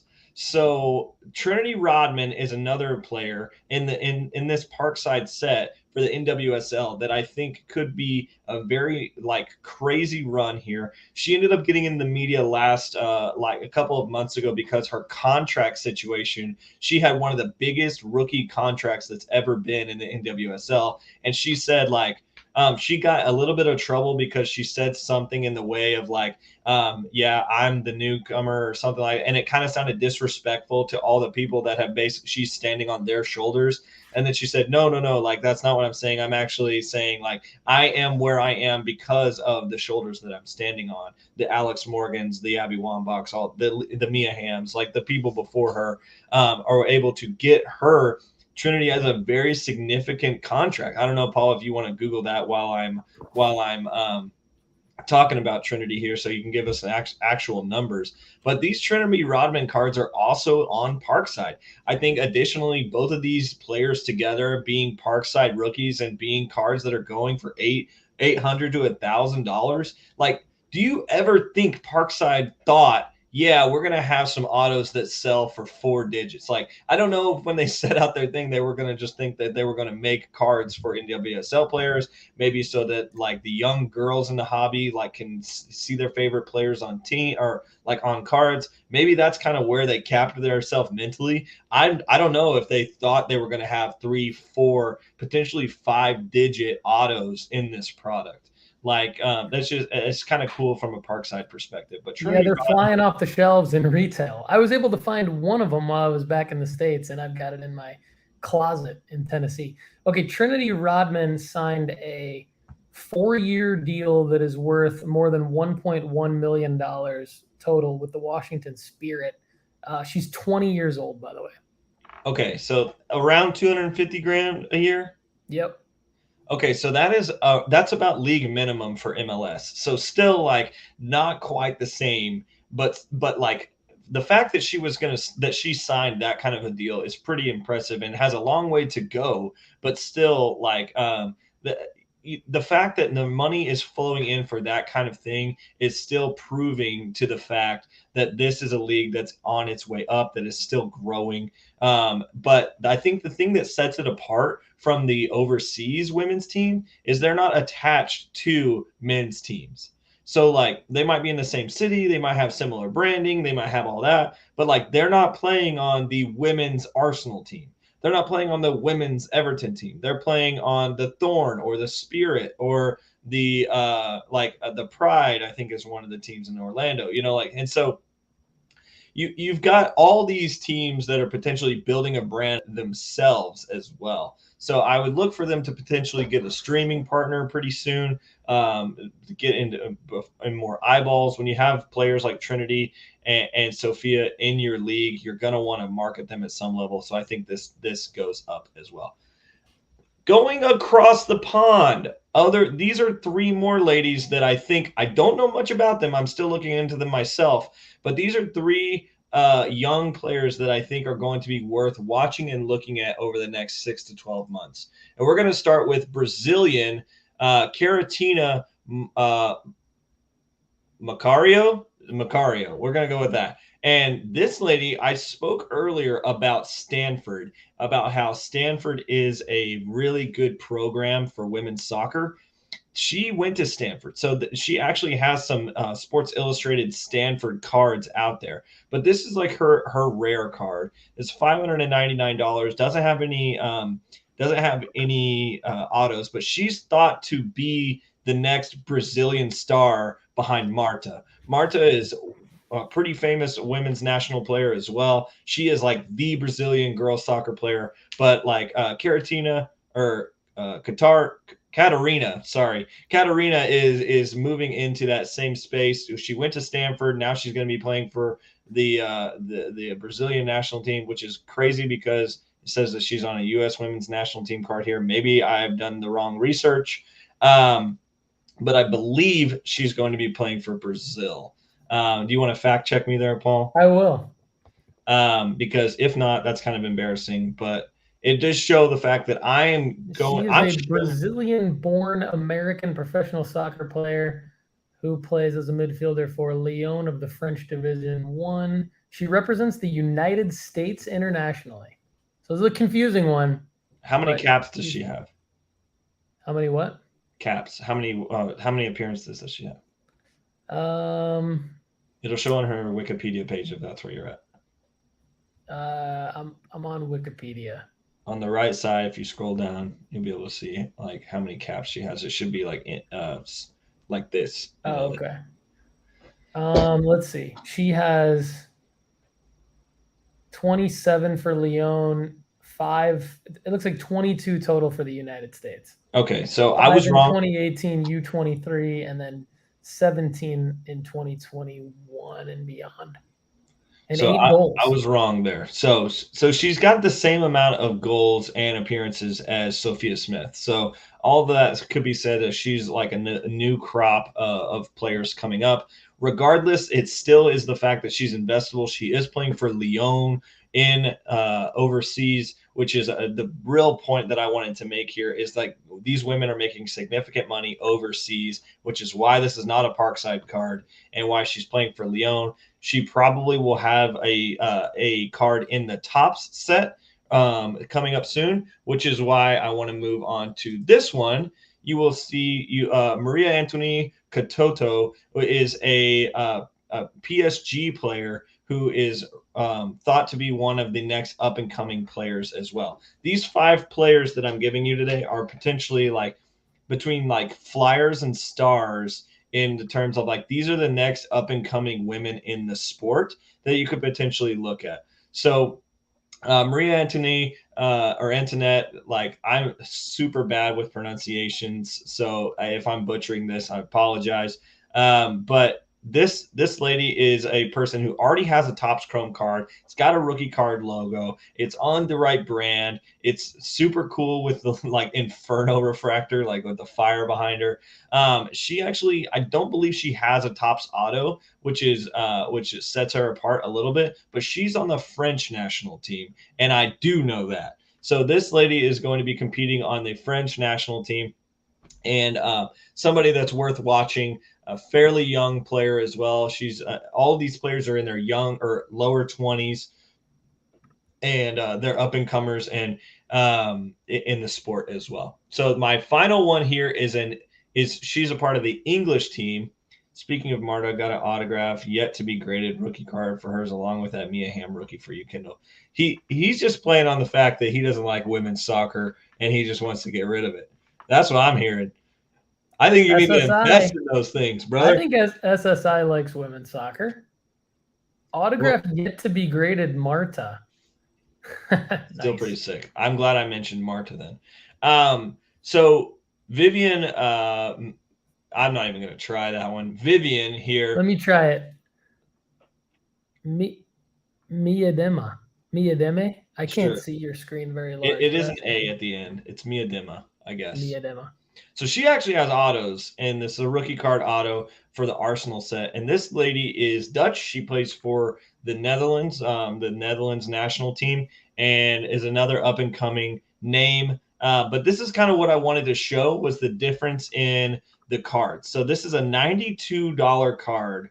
And this is a finished auction, by the way. $92 forward. She's scoring goals. She's on the national team, like blah, blah, blah. But then you come over here, and this is a Topps Chrome rookie card insert, like refractor. Sick. This is a sick card. If this was an Arsenal men's card, this would be going for crazy money, right? Then you literally do this Parkside card, not the same at all, $1,000 price tag. These are ladies that need to be invested in. These Parkside cards, like people are like, oh, they're worth nothing. No, this is literally Parkside versus Topps Chrome, and you've got 1% of the value here. Yeah, it's amazing. These women are all amazing. Up and comers. Yeah, this is definitely something that we are on the forefront of in terms of talking about, and this is fascinating content, and people need to pay attention. So there you go. Those 5 women of names you can be investing in over the next 2 to 3 years that will grow in popularity. I would recommend going a little bit smaller on Sophia Smith instead of spending $1,000 on a Sophia Smith card, unless you're a big nutter, and then you can just go in there and just go grab it. So probably could have referenced that one different in terms of never mind. The only reason I know about Trinity Rodman is because you mentioned her briefly in an episode of the Soccer Card Strategy show right here on this feed, and I did my research, and then that's how I found out about the Parkside cards, and then I started doing more research on the NWSL, and it's just pretty fascinating stuff. I have not bought a women's soccer card, but I think it's definitely something to look into. I was shocked by the sales prices, and it's very, very good stuff. So Toa asks, we're going to go into our Q&A section here. That's a great question. Let me get the slide. There we go. Q&A. Toa asks, have Brittany Griner cards gotten a bump? It is a great question. I looked this up while Kendall was talking, and they definitely have. So not only a bump in pricing, but a bump in sales volume. Like the sales volume of Brittany Griner cards, like just eBay sales data worldwide for the last 48 to 72 hours. I mean, there have been, more than 200 Brittany Griner cards sold. You have everything ranging from a BGS 9.5 Rittenhouse 2012 rookie auto for $900, all the way down to like her base Prism, WNBA Prism. Let's see, like her 2021 Prism Chrome I don't know why it's called Prism Chrome. I think that's the weird way somebody listed it. Just a base Prism, $4. You know, I mean, here's another base Prism, $7. Are you showing yours? Because you're still So- just showing Sophia Smith. I wasn't. Yeah, I guess I can. I wasn't thinking that I should, but you're right. I should. So here we go. Brittany Griner. I mean, green. Here's a green Prism auto. This is like, you know, she's been in the league for like 9 seasons, and this is her just green auto, went for $140. I mean, I don't know for sure, but I'm pretty darn sure that this was more like a $50 to $70 card at the, you know, before the WNBA season this year. So I mean, I think it's fair to say that her prices have gone up, and it's definitely, I can give you a definite that her sales volume has pretty much skyrocketed, you know, since her ordeal, but also since specifically the news of her prison sentence, which is just pretty crazy. Here's a 2013 Leaf Draft, Brittany Griner auto. Best offer accepted. It's out of 25. Best offer accepted, $300. That's probably more like 180, 220 or something like that, but still. Hopefully her future holds more positive things than her current situation. Obviously, Dude, she's got a 2021 Color Blast. I wonder what that's looking for. Let's see. 2021 Color Blast. Is that in Prism? Is that? Yeah, here it is. Yeah, that's it. 2021 Panini Prism WNBA Color Blast PSA 9 sold just a week ago for $460. 21 bids. Here's one that sold a couple weeks before that for $1,000. That was $1,000 her best offer, and it just sold for $1,000. Just buy it now. Could have made an offer. Somebody bought it for $1,000. That's pretty incredible. That's crazy. So thanks for the question, Toa. We appreciate it. Everybody, thanks for watching and listening to the Sports Card Strategy Show, episode 42. This has been phenomenal. Kendall just brought it super strong with the with everything, especially the women's soccer cards and women's soccer discussion. So, Kendall, before I take us out, do you have anything else you want to add for today? Oh, here's my 30 seconds of freedom. 30 seconds of freedom. I don't actually have any 30 seconds of freedom today, other than you guys should go watch the F1 show. Drive to Survive. Oscar Piastri. I will take your 30 seconds of freedom. Oscar Piastri has been my guy. He's the F3 and F2 champ. He just had a little bit of drama last week. I talked about it in the F1 Card Strategy Show. He was called up by Alpine to take a seat for 2023. He said, no, I don't want to drive for you. He signed with McLaren. And so you were talking about F1 earlier in the show, and my team for 2023 is the Lando Oscar combo. I'm a proud owner of about a dozen or so Oscar cards from the 2021 Topps Chrome set. Let's go, Oscar. All right, everybody. Sports Card Strategy Show, Paul, Hickey, Kendall, McKee. Have a great day.